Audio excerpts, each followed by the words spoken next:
शहर से बहुत दूर एक छोटा सा गांव बसा था। उस गांव का नाम धुलियापुर था। उस गांव में रहने वाले लोग खेती करके अपना जीवन यापन करते थे, लेकिन उस गांव की सबसे बड़ी समस्या थी पानी की। उस गांव के आसपास ना कोई कुआं था और ना ही तालाब, जिससे उस गांव में रहने वाले किसानों को हमेशा बारिश का पानी पर निर्भर रहना पड़ता था।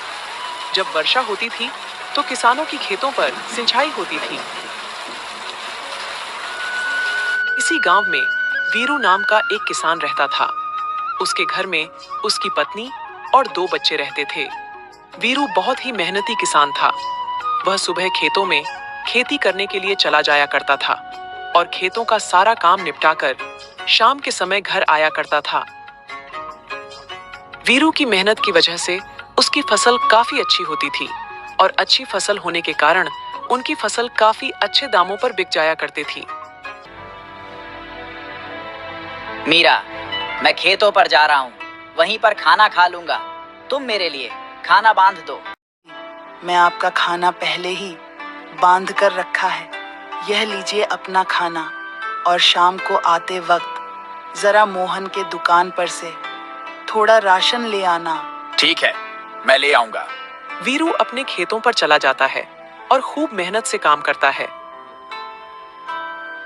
थोड़ा थक जाने के बाद एक पेड़ के नीचे बैठकर खाना खाता है और थोड़ी देर के लिए आराम करता है। तभी वीरू की आंख लग जाती है और वह सपना में, और सभी किसानों की फसल वर्षा न होने के कारण उपज नहीं पाई। इस सपने से वीरू की आंख खुल जाती है। हे भगवान, मैं यह सपना देख रहा था। यह कैसा सपना था? अगर वर्षा नहीं हुई तो मेरे सारी फसल बर्बाद हो जाएगी। नहीं नहीं, ऐसा नहीं हो सकता। हर साल तो वर्षा होती है, इस साल भी वर्षा जरूर होगी, या मेरा बस सपना ही है। ऐसा सोचकर वीरू वापस अपने घर जाने लगता है। तभी वह देखता है कि गांव में कुछ लोग बातें कर रहे थे।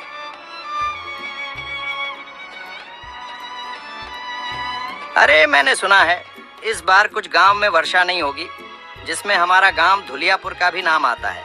टीवी पर न्यूज़ में दिखा रहे थे कि इस साल कुछ गांव है जहां पर वर्षा नहीं होगी। तुम क्या बातें कर रहे हो सोनू भाई? अगर वर्षा नहीं हुई तो हमारे खेतों में फसल कैसे लगेगी? और अगर फसल नहीं लगेगी तो हम खाएंगे क्या? क्या कह सकते हैं, अब तो लगता है भगवान का ही सहारा है, वही कुछ कर सकते हैं। भला हम गरीब किसान क्या कर सकते हैं इसमें? हमारे गांव के आसपास कोई कुआं या तालाब भी नहीं है कि जिससे हम अपने खेतों की सिंचाई कर सके। हम तो केवल वर्षा के पानी पर ही निर्भर हैं। अगर वर्षा होती है तो हमारे खेतों में सिंचाई होती है, जिससे खेतों की अच्छी फसल आती है। और अगर वर्षा ही नहीं होगी तो सिंचाई कहाँ से होगी और फसल कहाँ से आएंगे? हे भगवान, यानी कि मेरा सपना सच था। अगर वर्षा ही नहीं होगी तो मेरी फसल कहां से उपज पाएगी? नहीं नहीं, ऐसा नहीं हो सकता। मुझे कुछ ना कुछ तो सोचना ही होगा। अगर फसल ही नहीं होगी तो हम खाएंगे क्या? एकमात्र फसल ही है हमारा सहारा, जिससे हमारा जीवन यापन होता है। और अगर वही ही नहीं उपजी तो हमारे पास तो और कुछ नहीं है फसलों के अलावा। नहीं नहीं, मुझे तो कुछ उपाय सोचना ही होगा।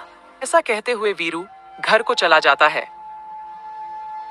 आ गए आप, बैठिए, आपके लिए खाना दे देती हूँ। आप इतने परेशान क्यों दिख रहे हैं? क्या हुआ? मीरा, गांव के लोगों का कहना है कि इस बार वर्षा नहीं होगी। इस बार गांव में अकाल पड़ने की संभावना है। अगर ऐसा हुआ तो हमारे फसल तो उपज ही नहीं पाएगी, और फसल नहीं उपजी तो हम खाएंगे क्या? जी, ये तो बहुत बड़ी समस्या है। अब हम क्या करेंगे? वही तो मैं सोच रहा हूँ, कुछ ना कुछ तो करना ही होगा। हाँ ठीक है, हम कुछ ना कुछ सोच लेंगे। पहले का परिवार एक साथ बैठकर खाना खाता है और सभी सो जाते हैं, पर वीरू की मानो जैसे नींद ही उड़ गई थी। सारी रात वह यह सोच रहा था कि अगर वर्षा नहीं हुई तो मेरी फसल का क्या होगा। नहीं, मैं ऐसा नहीं होने दूंगा। मेरी फसल बर्बाद नहीं होगी। मैं जरूर फसल लगाऊंगा, और वर्षा नहीं हुई तो क्या हुआ, कुछ ना कुछ तो उपाय मैं जरूर निकालूंगा। वीरू ऐसा सोच ही रहा था कि तभी वीरू का ध्यान सोनू के बातों पर जाता। अरे मैंने सुना है इस बार कुछ गांव में वर्षा नहीं होगी, जिसमें हमारा गांव धुलियापुर का भी नाम आता है। टीवी पर न्यूज़ में दिखा रहे थे कि इस साल कुछ गांव है जहां पर वर्षा नहीं होगी। तुम क्या बातें कर रहे हो सोनू भाई? अगर वर्षा नहीं हुई तो हमारे खेतों में फसल कैसे लगेगी? और अगर फसल नहीं लगेगी तो हम खाएंगे क्या?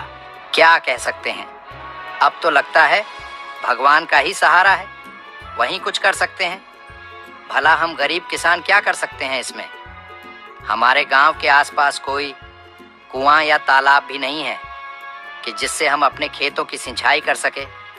हम तो केवल वर्षा के पानी पर ही निर्भर हैं। अगर वर्षा होती है तो हमारे खेतों में सिंचाई होती है, जिससे खेतों की अच्छी फसल आती है। और अगर वर्षा ही नहीं होगी तो सिंचाई कहाँ से होगी और फसल कहाँ से आएंगे? तभी वीरू को एक उपाय सूझता है। हाँ, यही सही रहेगा। मुझे गांव के कुछ और लोगों की भी सहायता चाहिए होगी। अगर वह मेरी मदद करेंगे तो यह काम जरूर सफल रहेगा। सबसे पहले मुझे गांव के मुखिया जी से बात करनी होगी।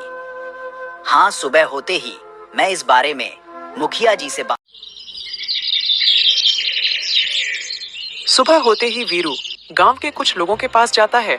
मेरे प्यारे किसान भाई, जैसे कि इस बार सुनने में आया है कि हमारे गांव में वर्षा नहीं होगी, तो ऐसा में हमारे फसल नहीं हो पाएगी और हमारा पूरा परिवार भूख से तड़पता रहेगा।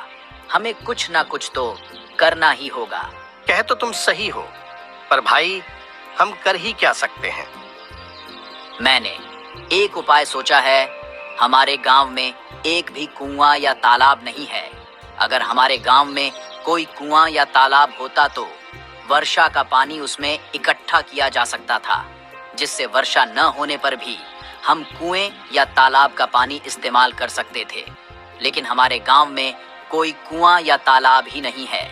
हम सब मिलकर गांव में एक कुएं की संरचना करनी होगी। इसके लिए हमें गांव के मुखिया जी से बातें करनी होगी।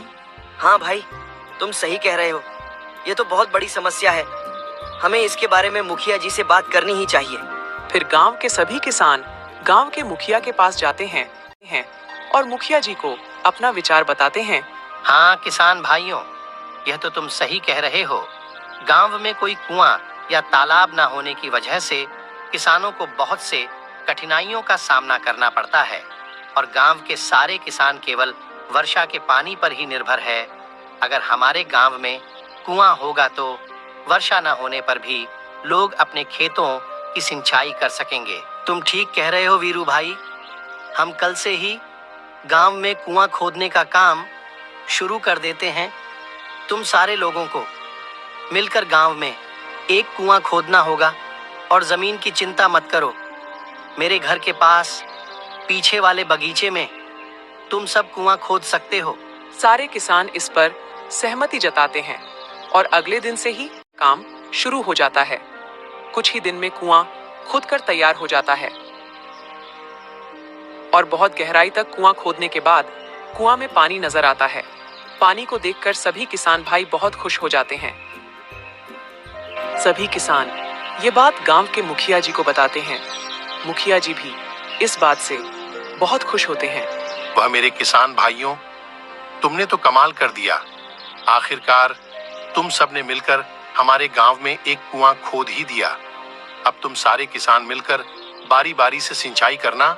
इससे तुम्हारी फसल की अच्छी सिंचाई हो जाएगी और कुआं पास में होने की वजह से पीने का पानी भी लोग यहीं से भर लिया करेंगे।